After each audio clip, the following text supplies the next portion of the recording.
Hey, sports fans. Welcome to the Skylander sports scene here on WRSK 97.5, your cruising oldies station. We're broadcasting live from Sussex County Community College. My name is John Kuntz, Athletic Director at Sussex County Community College. My guest today is Cornell Thomas, former Sussex County Community College student-athlete and basketball player, former SCCC head men's basketball coach, current motivational speaker, author, current coach and trainer. He does it all. Welcome to the show, Cornell. Thanks, Coach. Thanks for having me. I appreciate it. Well, I'm glad you're here. Why don't we start? Give us a little bit more background information about yourself, bio, where you went to school, what you're doing now, what you've been involved in. Well, I'm from Passaic, New Jersey. I'm one of five. My mom raised us from Passaic, and then my father passed away when I was about 3 years old. He's a police officer in the city of Passaic, New Jersey. Did a lot of community service and outreach. Named the street after him about 5 years ago. Oh, wow. So just a lot of powerful, impactful things. I really didn't know about it because I didn't have that relationship with my father because I didn't know him, growing up. But my mom moved us from Passaic, New Jersey to Rockaway, New Jersey. Okay. And around that time, like late 80s, 90s, it's just a completely different scene, so a little shock. And I moved to White Meadow Lake. So anybody that knows White Meadow Lake and Passaic, New Jersey is complete polar opposites. So we moved to Rockaway, New Jersey, and around 16 years old, I picked up the game of basketball. And as I was at my mom's hometown, Bird's Nest, Virginia, which is, I don't even think it's on the map. I think it's a speck on a map. And I'm sitting there, and my cousin Carlos, who actually went to Sussex County College for like a brief time, for like a semester or so, he lived with us for a little bit. He was this big high school basketball player, like this stud basketball player. I had no idea that he even played basketball. Saw these newspaper clippings, all these articles about my cousin. And I said to myself, I said, man, I want to be in the newspaper. I want to, saw these senior pictures of all these girls that he had on his wall. I said, man, I want to get a date, So I started playing basketball. We drove back 5.5 hours to Rockaway, New Jersey. I found this little Pizza Hut basketball in the basement, and that's where my journey started. So I started working out 6 hours, 7 hours a day, right out of high school. I got cut from varsity my junior year in high school. Senior year in high school, played maybe 3 minutes a game. I was absolutely terrible. It wasn't like one of these things where it was the coach's fault. It was completely my fault. I was terrible at basketball. But then I never let doubt stop my do, right? So I never stopped working at what I wanted to do. And I went to Centenary College for like a semester. And one of my good friends, my buddy Tom, was actually at Sussex County College playing for you. And he said, man, you should come to Sussex. I'm like, well, why would I go to Sussex? He's like, well, one, what are your other options? Because it's not like coach were lining up trying to recruit me.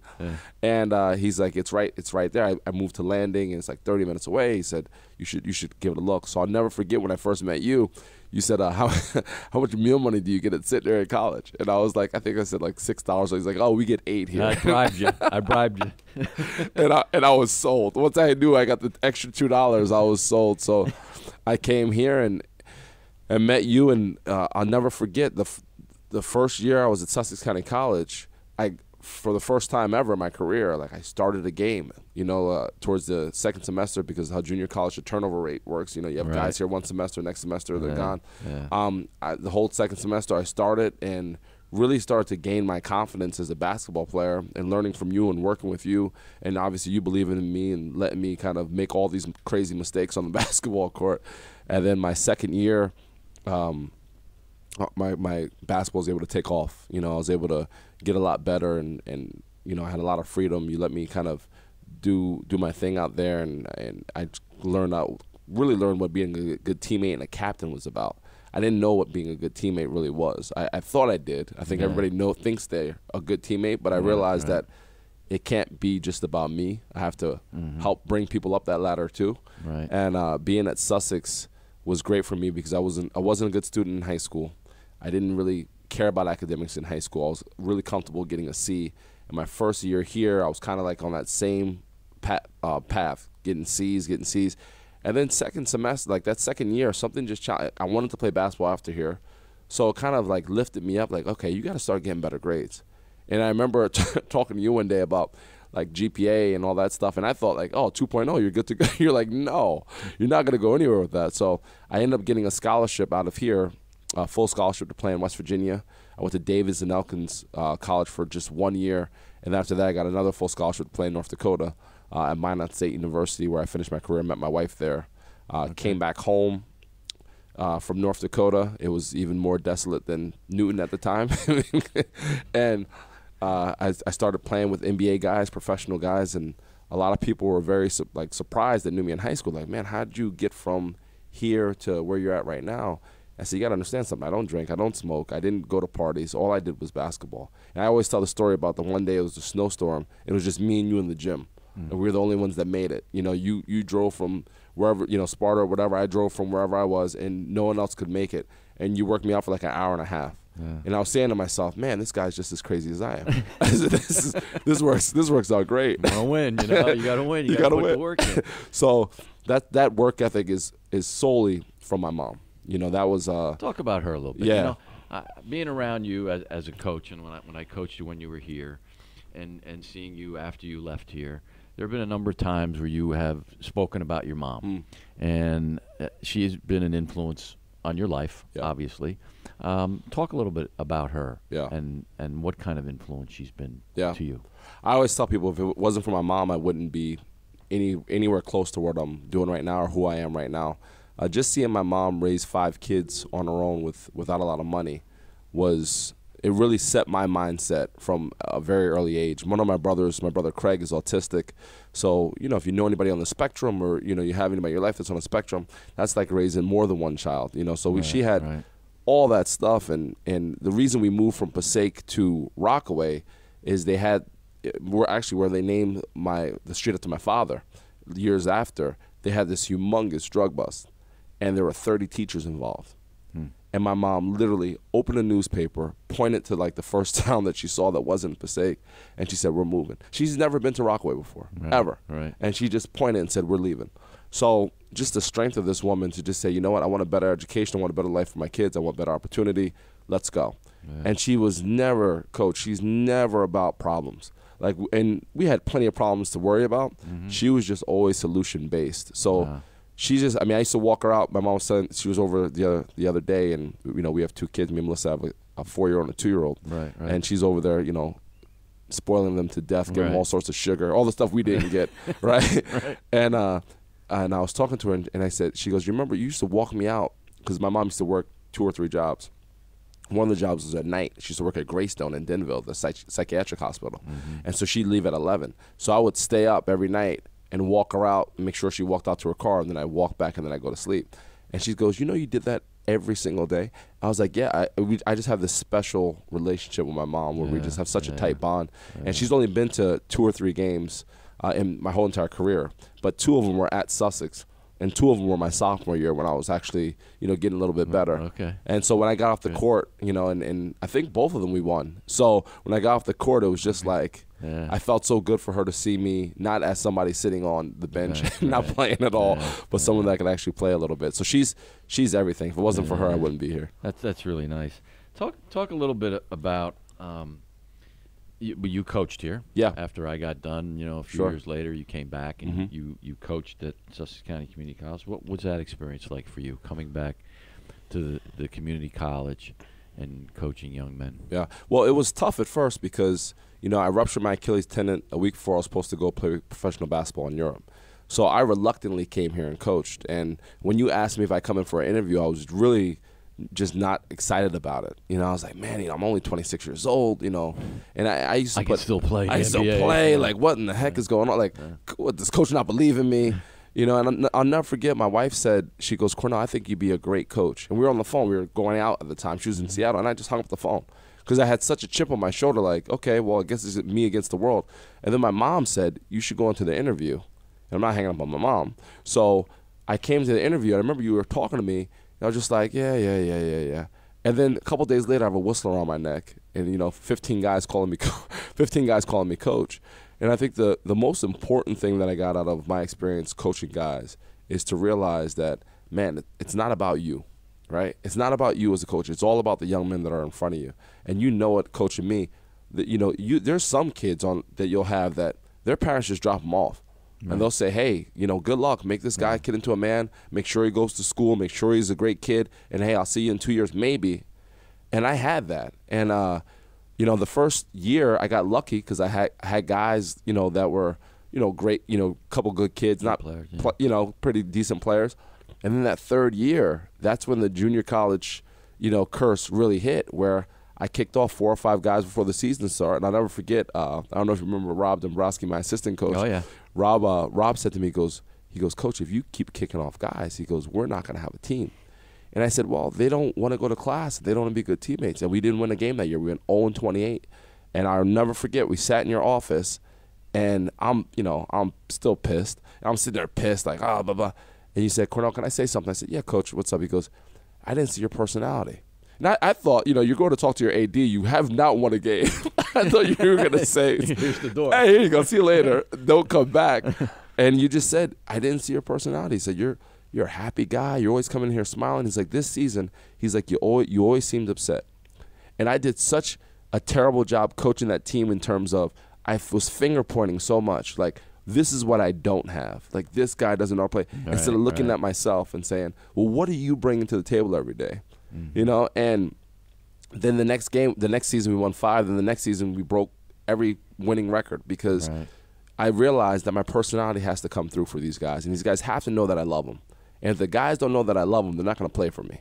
And that's period. Like when I coached for you, I always knew you cared about me. And if I knew if I needed something, I could say, hey, Coach, hey, I need something. Could you help me out, right? The guys on that 0 team didn't know that, right? So I ended up getting a Nintendo 64 and putting it in the office, and guys would come in and play video games, and it was just definitely a lot lighter. And the guys felt they can come up and talk to me. I was way more approachable, and that's one of the biggest lessons. Is not about you, and you gotta let kids know that you care about them for them to play for you. Yeah, that's for sure, Cornell. I know.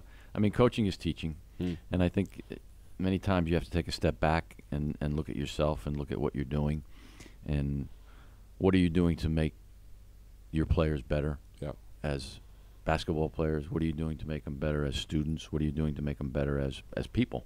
And you try and provide those lessons for them, but it's always good to take a look at yourself and say, okay, how am I responding in certain situations? You're listening to WRSK 97.5, your cruising oldie station, and the Skylander sports scene right here at Sussex County Community College. We're talking with Cornell Thomas, former student athlete here at the college and basketball player, and former coach here at the college as well. What did you learn about community colleges in general, and the environment and the classroom part of it and the on-campus part of it? We've talked about the athletic part of it now. But what else did you learn about community colleges, and how did they help you when you were here as far as the academics and the on-campus aspect of it? Well, the first thing I realized right away is that I'm not ready for a 4-year school. That's the first thing that I realized. And I thought that I was, right? Coming out of high school, I was like, I can go to a 4-year school. Thank God I came to a community college, because just the structure is so different, right? Like you're used to someone telling you where you need to be. You have to be on time, checking in on you. And then when you get to college, it's like, if you don't want to show up, it's on you. You don't want to go to class? Cool. You can just fail it, right? So even the little things in terms of registering for school, if I had to withdraw from a class, me personally, physically going up to the office and withdrawing from a class, all these different things, the responsibility level was so much higher than in high school when people are pretty much dictating your schedule and where you need to go. And then I love the fact that I can pick whatever class that I want. I can say, okay, well, choices, I have choices. Maybe I'll take a humanities class. Maybe I'll take Spanish. Maybe I'll take this. And that was great. And I think the professors here having a small classroom where, I had some classes where we had 20 people. It's so powerful, because when I went to North Dakota, my chemistry class had 100 people. Right? So just having that intimate setting where if I had a question, the professor actually knew my name and didn't know my student ID number. Right. That was huge for me. Now in your life, you've kind of niched out a career as far as related to basketball. Training players and motivational speaker, author. You wrote a book, 2 books maybe? 3 books. Yep. So what do you tell young people besides your story? I heard you speak last year on campus here, I think at our freshman orientation. And then you basically tell the young people your story and experience here. Is that the message? What's the message that you're trying to impart on these speaking engagements? What's your goal? Yeah, my biggest message to kids is just mindset, right? So like I think everything is controlled with your mindset. And I tell people all the time, you can work your pecs, you can work your legs in the gym all day long. If you don't work your mindset every single day, then whenever life does happen to throw that haymaker at you, you're gonna crumble. And if you see it, every time adversity happens to not just young kids, adults, the first thing we do is we like fall on the ground and we curse the heavens, why me, why me, why me? Right. Because of how my mom raised us and just seeing her through osmosis, I've become, more solution oriented. So when that hit comes, first I know it's coming, right? Like that at some point in time, we're gonna lose loved ones, we're gonna lose a job, someone's gonna say something mean. Like first I know that hit's coming. But second, I know that every storm, no matter how bad it is, eventually it's gonna pass. And that's the one thing I really work on telling the youth is, look, I know you're going through some crappy times. I know this happened, or you didn't get into the school that you want to get into, or you didn't get the grade you're supposed to get, or whatever. But whatever storm you're going through, it's eventually going to pass. But if you keep hold of that storm in your mind, that storm's going to be there forever, right? So that's the main thing. It's about adversity and work ethic and all that stuff. But it all comes down to mindset. Yeah. And you've been around a lot of different places. Mention a few places that you've spoken. Around the country and that. That's pretty impressive. Yeah. Where have you spoken at? Man, I've been Los Angeles, Las Vegas, Wisconsin, whole tri-state area. I've been Michigan, England, Toronto. We're doing another event in Los Angeles in October. I'm going to Singapore this summer. Nice. Just kind of all over, and I don't have a PR person. I just know how to work. Yeah. Right? Like I know how to work, and that work ethic will take you far if you just believe in it and you just bite down your mouthpiece and you just work as hard as you can. Yeah, that's really impressive, Cornell. I got to give you credit. All over the country, speaking to young people and outside the country speaking, really fantastic. What would you tell someone who is considering Sussex County Community College, a local Sussex County kid, or anywhere, even outside our county, or an international kid?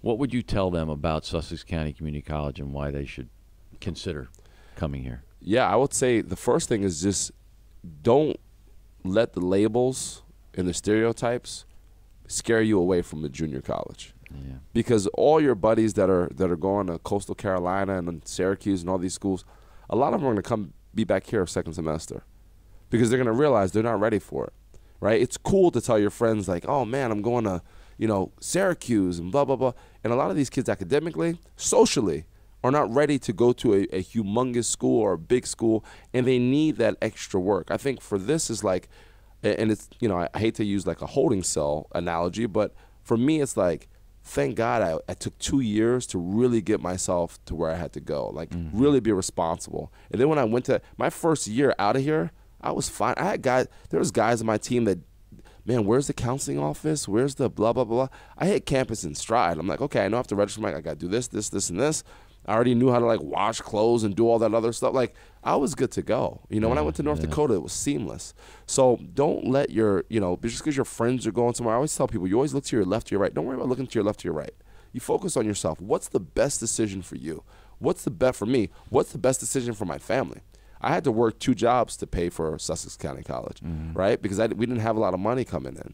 Right. So why am I going to make my mom, because it would have been her and myself, 50 years in debt, right? When I can come to Sussex County College and get these credits that I'd say, man, 85, 90% of my credits transferred over, right? Get all these credits transferred over and have a good experience. And the people are great. Nowadays, like there's 4 something new buildings since when I was here. When I was here, it was the D building, the B building, the E building.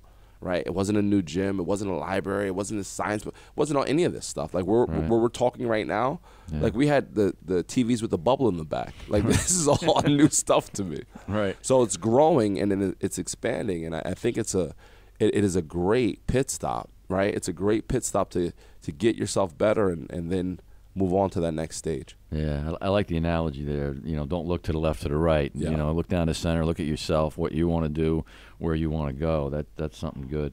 All right, let's talk a little bit about coaching. Yeah. What would you tell someone who is considering, one of your players, say, for example, say, Coach, I'm interested in getting in a coaching field. What would you tell somebody about that? Yeah. First, it's not easy, right? It's get into it for the right reasons. You know, you can see all these big-time coaches making millions of dollars. Understand, a lot of those guys started off at junior college. A lot of those guys started off as high school coaches. It is a grind. I remember watching tape in that E-building till 10:30 at night, 11 o'clock at night, 11:30 at night. I remember us not leaving until 1 o'clock in the morning. And then, you know, drive. It's not like we were getting paid millions of dollars. And then driving home and watching tape. So I'd say in terms of just the grind of coaching, it's a lot harder than, you know, it looks like on TV. On TV, it looks very easy. You have 19 different assistant coaches and all this. When you first started coaching, you don't have that. You know, it was me and Rob Dombrowski. It was me and Denny Carroll. And, you know, we didn't have tons of coaches doing a bunch of things. You're going to be the academic advisor. You're going to be the strength and conditioning coach. You're going to be the dad. You're going to be all those things. And that kind of goes along my next point, which is you really have to care about your players. And there was a guy my first year that I felt that I gave up on too quick. And I'll never forget it. You know, he's not a bad guy, you know, just made some bad decisions and nothing detrimental. And I kicked him off the team. And I still think about it, right? And I still like, man, I wish I would have gave him another shot. I wish I would have gave him another chance. I think I got rid of him too early. And I was a young, you know, dumb, you know, coach. I thought everybody had to work out like I worked out. And so you don't forget that. And I still have guys to this day, you know, Vinny, you know, Senol, who's been with me since 2004, works for me with Crossroads Basketball, with training kids. Right. Randy's been with me forever. So, you know, so I still have this relationship with the guys. The guys on that 20-win team, Dion, JB, Alex Decker, Brandon Decker, Jamie McKenna, Woodley. I talk to all those guys still. Wow. Right? And they reach out to me on social media. So it's you're gonna these guys, good or bad, will remember you for the rest of their lives. So you have to make the right impact. Yeah. The coaching profession is certainly it's a noble profession. Yeah. And you're right. You got to get into it for the right reasons. I think a lot of times people see it. You see the guys on TV, you know, the Krzyzewskis and Caliparis and all those guys, and it kind of looks glamorous. Yeah. You know, and but I think even for them it's not, you know, a lot of the time. You know, you're dealing with young people, you're trying to mold them, you're trying to make them, you know, good people, trying to get them, you know, either into the NBA or to become good citizens, become good husbands and fathers and so on and so forth. What makes a good student athlete besides a work ethic? Good student athlete. I think balance makes a really good student athlete, and in that balance, time management. I really had to manage my time. Not when I was here, I had to balance my time, but really when I went to that 4-year school. I mean, my last semester in North Dakota, I took 24 credits, and I had two internships. Wow. And I was working out still 4 hours a day. And so I would get up at 5:30 and do my first workout, and then I go take a shower, do 2 classes, then get some more shots up, then do my internship, and then, you know, so I really got good at managing my time and making that priority list. I think for young student athletes, you have to make a priority list. Now, when you look at the things that you have to accomplish, right? You have your academics, you have your athletics, all the social stuff. That should be the last part of your priority list, right? That should be at the tail end. What we tend to do, especially now with, you know, we didn't have the cell phones and Instagrams and Snapchats and all the other stuff. Right. God, who knows where I'd be right now if we had that. But what they do is they flip the priority list over and they put all the things that aren't really important first. And then they say, man, I wish I would have practiced, or I wish I would have, you know, studied for this test. So just make your priority list, bang out what's important first, and then get to the extraneous stuff after. Yeah, that's good advice. You're listening to 97.5 WRSK, your cruising oldie station, and the Skylander sports scene. I'm John Kuntz. My guest today is Cornell Thomas, former basketball player and student athlete here at the college, and also former coach here at the college. Are there one or two moments that stand out to you from your playing or coaching career here at the college that you kind of think back on and you remember? You know, they pop into your mind every once in a while. You know, maybe a situation with a player or that you coached, or a teammate that you had when you were playing. Yeah, there's a lot, but I would say three. There's three for sure. Like I think about a lot is my sophomore year. Somehow I forgot. I think one of the junior college we played against, Bergen, they had a legal player, and they were like second seed or first, something high. And because they had to forfeit some of those games, they ended up being a fifth seed, and we ended up being a fourth seed here, right? And we beat them here in the first round of the playoffs. And I will never forget it. One, because, you know, it felt so good to win that game for you and for, you know, my teammates. Right. And it was just like, they were such a good team. And to beat them here, like, meant so much. Like, I knew that these guys were a higher seed, and we came and we were underdog, even though we were ranked higher, and we beat them, which was really cool. Yeah. Another thing is when I was coaching, I would say that 2010 year, the first thing is we had a kid here that we were doing morning conditioning, and he was about to quit, right? And he said, he's like, Coach, I can't run anymore, and I think he made up that he has a job or something. Like, fatigue will make you do a lot of crazy stuff. Yeah. Oh, yeah. And do you remember, man, who grabbed him? No, this was not that 2010 year. This was Kyle Boone's second year. Kyle Boone, who was my point guard, he played 40 minutes a game. I never rested him. My mom came to a game one day and said, "You're going to kill this kid." Kyle grabbed the kid by his jersey, by his shirt, and started running with him, doing lines with him. And then slowly, every single one of the guys started running with him in the morning. It's 6 o'clock in the morning. The guys already finished their running. I'll start running with them. Next thing I know, me and Rob Dombrowski are running with him. So the whole entire gym runs with this kid to finish it out. That still gives me goosebumps. Yeah. And then beating Middlesex to get to the region final game. And they're the number 1 seed. Yeah. That was a feeling. I wish we were 6 points away from getting to that national tournament. I wish we could have won it for those guys, but man, that was such a great feeling. That was that team was a special group of guys. My wife doesn't cook for me; she used to cook for those guys. So that goes to show you how special they were. Well, yeah, that was a great year. I remember that, you know, witnessing all that, and you know, you're the only basketball coach in Sussex County Community College, you know, to get the team to the final championship game of Region 19, you know, and that was a real special year. You did a great job with those kids. So let's talk a little bit about the future. What does the future hold for Cornell Thomas? What do you still want to accomplish? You got a long way to go, a full life to live, and you've already done an awful lot. Yeah. You're a family man, husband to Melissa and 2 children, but you still want to accomplish more in your career. Sure. What do we have to look forward to from Cornell? Man, that's a great question. I think just impact as many people as possible, Coach. I really do believe that every interaction, every positive interaction that you have with someone, it can help change the planet slowly, like it start this ripple. I do a thing called a Positivity Summit now where I bring speakers in from all over plus myself. And the second day is we do a Pay It Forward.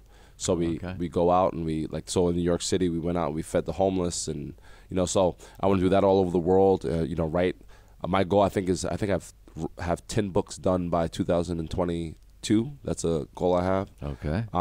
So I just finished my kids' book, and then I have another book, a nonfiction one coming out in the fall, and just help as many people as possible. I really would love to come back and do something for Sussex County Community College. Oh, that'd be great. So that's just speaking here, that orientation, the freshman orientation was great for me. Yeah. You know, it was I was fired up. You know, I was just happy to come and do it, but come back and one day, trust me when I say this, I will come back and we'll get a court with wood floors. That's going to happen. I'm saying it here, so there's no wiggle room. I'm coming back, redo that gym. We're going to put John Kuntz's name on the floor, and that's going to be one of my big projects in the next couple of years or so. Well, when people ask me about you, I always think that you inspire people, and people gravitate to you.